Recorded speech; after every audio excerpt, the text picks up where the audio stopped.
Hey guys, I know it's been a while since I have given a video and I've been before you guys, but there's no better time than the present. Things are really rolling. I wanted to wait until I really had something to share with you guys because life has been happening. The last time we left off, I told you I was getting ready to go to training to become a flight attendant. And I did go. I left uh, November of 2021 and was released from training. Yes, I was released from training. And then I went back like 2 weeks later. They let me come back 2 weeks later, which was really gracious of them. And I got released again right at final door drill.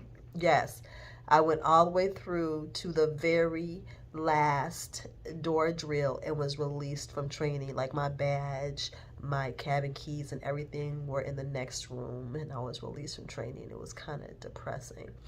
Had to come back home because my landlord had also sold my building, which was also in my mind. It had me all defunct. Had sold my building, and the new owners were like, no, come get your stuff now or you're going to be on the street. Your belongings will be on the street. So I came back home, moved out of my apartment, put all of my belongings in storage, and I became homeless, literally. So January of 2022, no, March of 2022 until today, because I am still technically homeless. Um, I'm homeless, but I did get back. I did receive another CJO from another carrier that in previous applications had told me thanks but no thanks. Then they're like, oh, wait a minute, we really want you. And then I went to my, so let me tell you about it. So I guess this is what's going to become a story time right here. So, my airline of choice is what I got released from twice. And so I reapplied when I was able to reapply, and they accepted me right back. I just needed to go through the application process with them again, and literally their the headquarters where they do their CQs, which is continuing qualifications that flight attendants have to go through just to make sure they haven't forgotten their stuff. They go through is where they did the interviews. And I know where this location is because that's where I went to initially when I first got my CJO in 2019. And so I literally lived like 20 minutes from this location. When I tell you it took me 2 hours to get to the location because my GPS kept bumming out and I didn't remember the location well enough to just go without the GPS. Like literally it had me in like residential areas and everything else, like totally weird stuff. And I was literally like banging my hands on the steering wheel like, God, why not? God, why not? So we had to be at this location by 9:01. By 9 o'clock, excuse me, by 9 o'clock. I got there at 9:01. Yes, a minute after I was supposed to have been there is when I got there, which was the craziest thing. And I was like, God, why not? I literally had an entire meltdown. And my daughter's like, lady, you gonna be okay? Because I was not okay. I was hyperventilating. Like I had a whole situation. Now, mind you, I had just gotten back from Dallas and I had a CJO with this airline. And so when I was telling people that I was having this situation and I was like crying and I was going off and I was going through all of these emotions, everyone's like, but what's wrong with you? You have a CJO. You are going to go to a training. Why are you so upset? And I was like, because it's not what I wanted. I wanted to go with this particular carrier and not this one. Like, they'll be okay, but I really wanted to go with this carrier. And so then began my reflecting back. So, like I stated, I was released not once, not twice from the first carrier. And then I received, within a short period of time, I think it was like May. I think it was May that I applied to this current carrier. And like within like a month, I received an invitation for a group interview, which I did. And I obviously aced it because then they wanted to fly me in for a face-to-face. And so I opened up the email, and those of you who have been following my page for a while, you kind of know my history with my son and my husband passing away. So why was my interview date for August the 9th, like August the 5th was the day that my son had his accident. So it was on that day, it was a Friday, literally to the hour that my son had his accident. And so I half looked at the email, and then the closer I got to the date, because of course, you know, I'm like, okay, I got the CJO, but I have this interview with this other carrier, so I'm just gonna pay attention to this because I know I'm gonna get this job again with this carrier. God showed me. So anyway, so I look at the invite again once, you know, everything fell through with the first carrier, and I wasn't able to make it to that interview. And then I realized that it was August the 5th at 2, which was around the time that my son had his accident. And I was like, oh my God, this is just going to be too much. Because I typically don't even do well on no time in August. Because August is when my husband and my son died. So usually I'm like in this bubble fog, you know, and I just never know how I'm feeling. It's like my whole body just does its own thing in August. So anyway, and I'm sick right now. That's a whole nother story. I'll get to it when I'm gonna catch you guys up. So anyway, so yeah, so August the 5th, August the 4th, I fly to Dallas for my interview, which is August the 5th. And I get to Dallas early because I have a plan. I'm going to come to Dallas. I'm going to drop my stuff off at the hotel, and I'm going to get to know the area. That's what my plan is. I'm going to know the area. I get to the hotel, finally get to the hotel. First of all, they wanted me to pay, the shuttle did. They wanted me to pay for the shuttle to the hotel. I'm like, well, who does that? Well, I'm not used to that. So that was the strike one. I get to the hotel and they want to tell me that they don't have a reservation for me. That's impossible because I made the reservation. Here's my itinerary. Here's my reservation number. Here's my name. Here's your hotel name. Here's your address. So what do you mean I don't have a reservation? Oh, it's okay. Let me get your information again. No, no, no, no, no. I'm not giving you my information again because now that I'm here, I see that people literally live here. People literally live here, and I don't feel comfortable being at this hotel. And I get that sometimes people live at the hotel, but it was just like, it was the people that were living there I didn't feel comfortable being around. So I'm like, yeah, no, I'm not gonna do that. So I literally went to the restaurant because I chose this hotel because it was by a seafood restaurant and it was by a Walmart and it was not far from the airport. I'm like, this is perfect because I can get whatever incidentals I need and all within walking distance. And I still had my transportation back to the airport, where the interview was going to take place. So I'm like, this is the nuttiest thing. Hold on one second, because I said I'm sick. Hold on, be right back.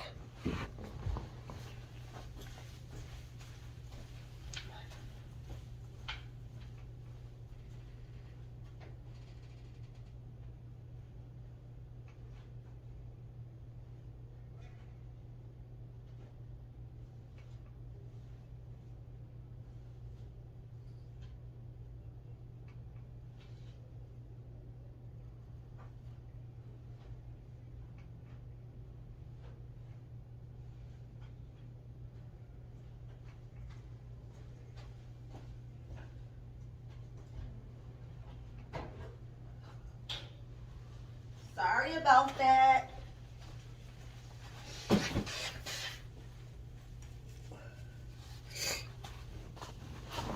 Okay, I'm back. Sorry about that.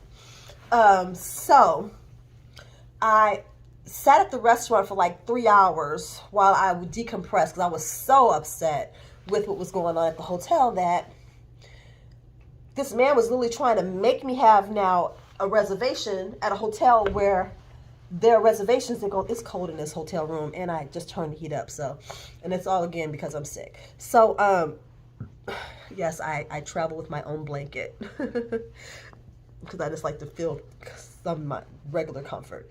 So anyway, so yeah, so I'm like, yeah, no, you're not going to get my information. Yeah, no, I'm good with that. No, you don't need to know who I am. No, you don't need my phone number. You're not getting it. If it's not in your system, don't even worry about it because just act like I never existed. So I walked out and I go to the restaurant that was across the way. Like I said, I sat there for like a couple of hours, enjoyed my seafood. I know they thought that I was probably going to like run out, but I don't know how I was going to run out with an entire suitcase, but they thought I was going to run out. So anyway, so I sat there, found myself another hotel, and called an Uber and went to the hotel. I chose the hotel because it had this huge sunken jacuzzi tub. Like it was like a godsend for how I was feeling that day, that night. I get there, and it was like a no-tell motel. Oh my God, the pictures were so deceiving. They were so deceiving. There was literally somebody outside their room because, you know, all the rooms were like exterior entrances. There was literally somebody outside their room barbecuing when I showed up at the hotel. Their office center didn't work. Like it was a non-existent office center. The next morning I thought I was going to be able to come down for breakfast. Breakfast was literally an hour and a half. Like who does that? Like literally you had an hour and a half to come and eat at this hotel. I'm like, oh, see, these are mistakes that I will never make again. The only good thing that happened out of that situation was that I met a really nice young lady. And she and I still talk now. So we get to the interview. Walk inside. The building is spectacular. Like when I tell you, the other company pales in comparison to this company. The investment they make in the environment and the surrounding of their employees is unmatched as far as my experience is concerned. And so we go into this room, and people are just kind of asking us, you ask each other, who are you? What's your experience? What's your experience? Da da da da. Oh my gosh, you're so cute. You're so nice. You know, all those things because you never know who's watching, paying attention, whatever. So all that stuff was happening in the room, and then they had us each come one by one into a room where they got some more information from us. And then like, okay, guys, we're going to go down in this elevator, and only a couple of us can go down at a time. So we're going to call you by small groups to go down into the elevator. Okay, cool beans. Not a problem. We go down the elevator because this is supposed to be like one of the most secure buildings for the company. And so we go down in the elevator.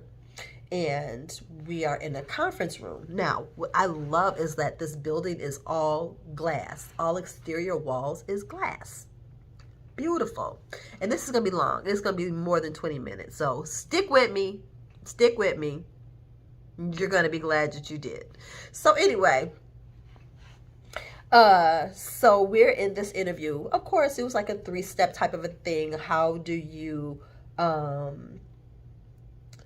work with other people is essentially what it was. And if you guys want me to go in more depth about what that looks like, because it definitely matters how you respond to those group activities as to whether or not you will get a CJO.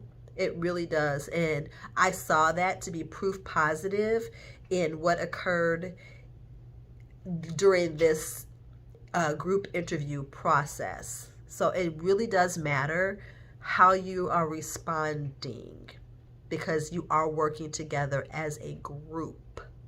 Keep that in mind. But I will go in more depth. So if you want to know more about that part, just say so down in the comments, and then I'll make a video about getting through the face-to-face group. I'm sorry, guys. I'm sick.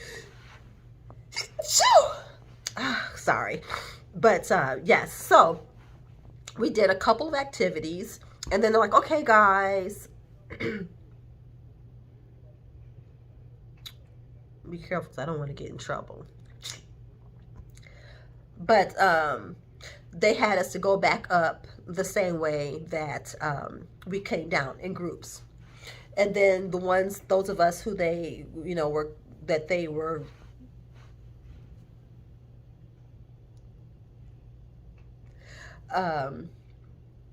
the ones that day they had chosen that day, they had them to stay.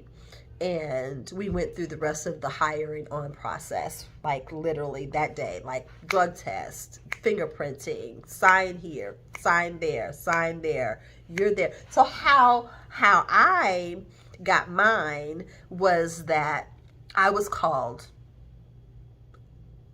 shaking like a leaf in the middle of a windstorm. She calls my name, and she was like, come with me. I want to talk to you for a little bit. And she's like, well, how was the interview process? I was like, it was really different. I've not had a process like that before. I said, but it was fun. I said, it enabled me to work with other people and just to see how other people processed what's being asked of them. And I just learned different processes that way. Honey. That's all I got to say is honey. Okay. And she was like, well, that's about it. Within a certain, I forgot the time period she said, but we'll be contacting you to let you know if we've chosen you or not for, to be a flight attendant, and to invite you to,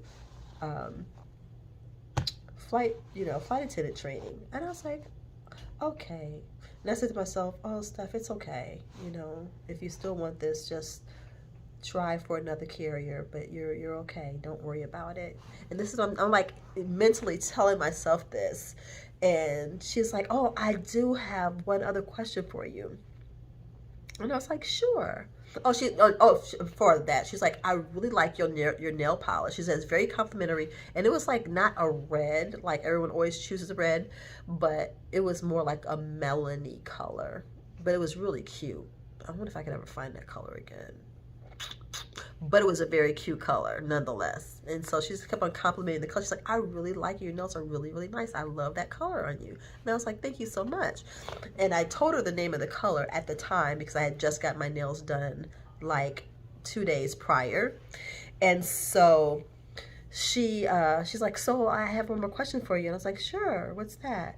And she's like, are you ready to be a flight attendant today? I'm like, heck yeah, heck yeah. I was like, I have wanted this for so long. Yes, I'm ready to be a flight attendant today.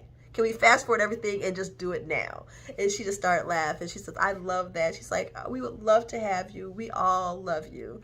So we would love to have you come on board with us. And I was like, oh my gosh, I'm so excited. And so, like I said, they fast forward all of us. They knew that day that they wanted. We went on and did like our paperwork and stuff like that. And so that was August. And then October the 3rd was my first day of training. And when I tell you guys, the very first day, I'm getting emotional.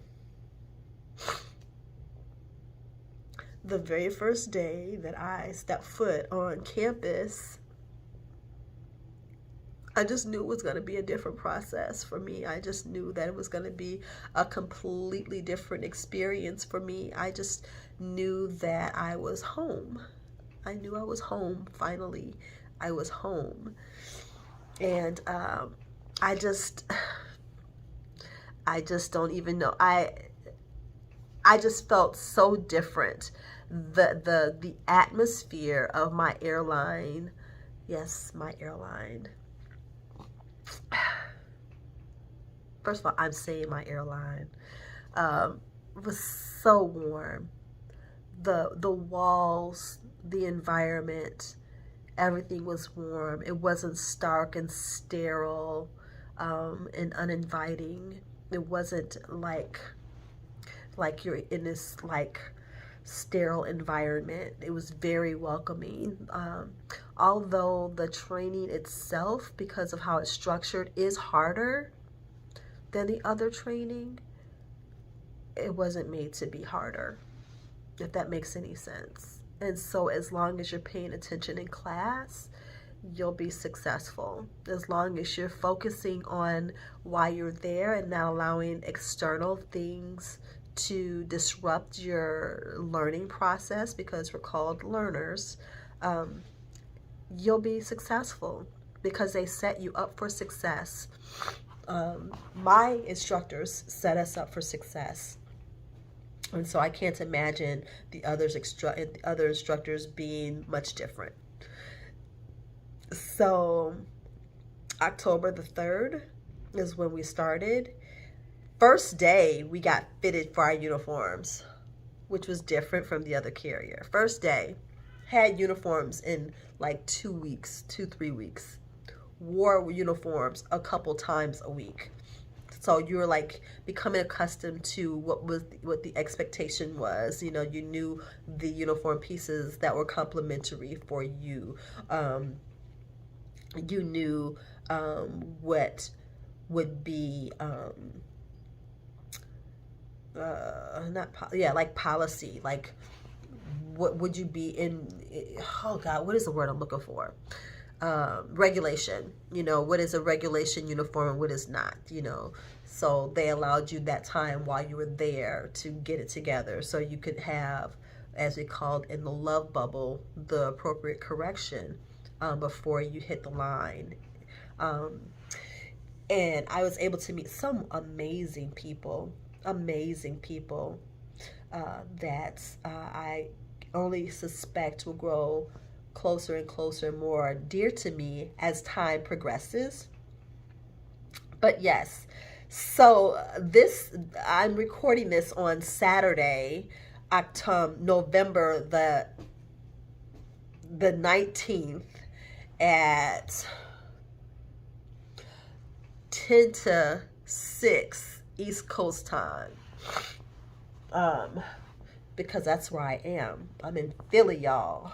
And so I'm recording this before my life changes for good. So I graduated on Tuesday. Let me tell y'all, I cried for 2 weeks. I'm using toilet paper because I don't have no tissue. Leave me alone. Leave me alone. I graduated on Tuesday. On Tuesday, I received my wings. My wings that I have been praying for, that I have sacrificed a lot for these last couple of years, that I've desired to have before I was mom, before I was a wife, before I even had real friends. I wanted these wings. and I earned them. I literally earned my wings. I earned them.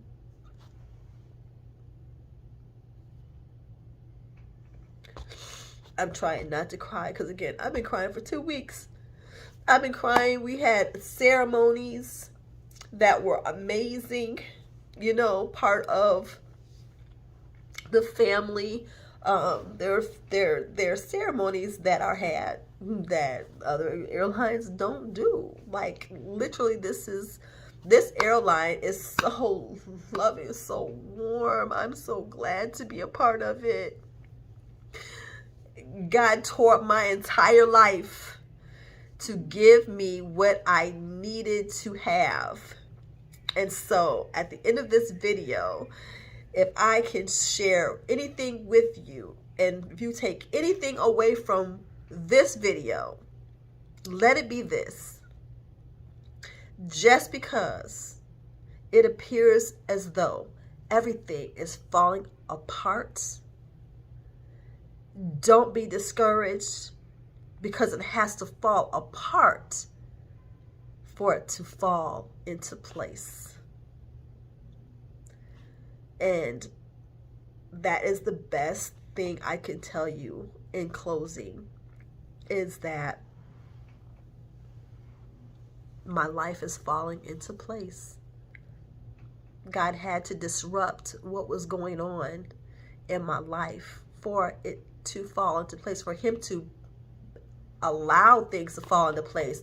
They had to be, I had like scotch tape, duct tape, super glued, Elmer glued. I had hodgepodge glued my entire life together for years. And God said, not anymore. All of this has to fall apart, like with just nothing. And you have to be completely exposed, because I've always been able to keep myself together. You have to be completely exposed, where you're just homeless. And let me put you back together again. And I'm allowing it. And he is. He is putting it back. He's putting my life back together again.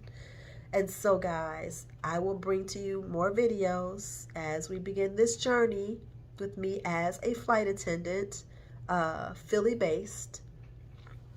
And if there's anything in particular you would like to see, just let me know. But I'm back, and I have some things that I want to share with you guys. I have not given up my NACA journey, but I had to start working again in order for me to be able to qualify for NACA.